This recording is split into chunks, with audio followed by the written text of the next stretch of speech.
Among the government dignitaries that attended the official opening of the event was Cabinet Secretary, Treasury and National Planning, Henry Rotich. While launching the new and improved KRA website, Rotich emphasized the importance of the Kenya Revenue Authority in the success of the Big Four agenda. Ladies and gentlemen, as the Commissioner General earlier noted, the 2018 Taxpayers Month activities shall be driven by the theme expanding the tax base to enable the Big Four agenda. This is very timely. As you know, we have already embarked on implementing the Big Four agenda, which requires resources and also mobilizing private sector resources at the same time to achieve this very important plan. When the government of the day sets about putting up tax laws, it may be considered by its citizenry as being punitive. Yet, it is the only way by which an economy grows and the government serves our people. Speaking in the same accord was the KRA Board Chair, Francis Muthaura. During his address, he affirmed KRA's commitment to the government Big Four agenda through efficient tax collection models to maximize the authority's revenue basket.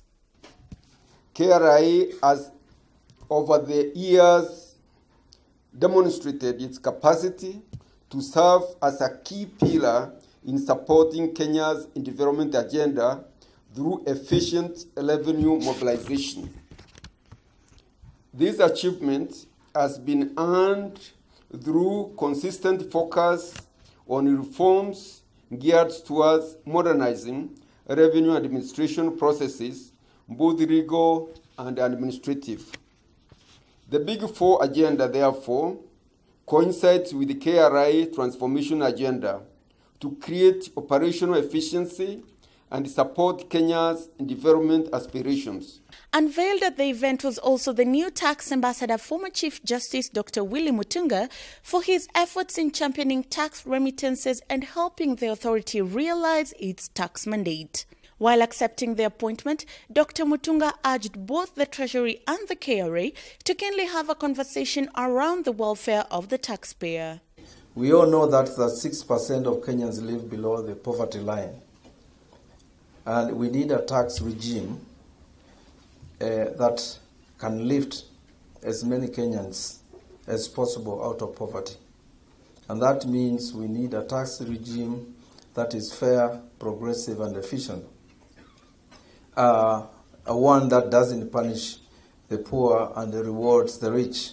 The relationship between the taxpayer and KRA has always been a shaky one due to irregularities and discrepancies in the system. It is for this reason John Joraine, Commissioner General KRA, says the authority will be introducing new reforms in the business sector to streamline the system so that taxpayers can go about their business with ease.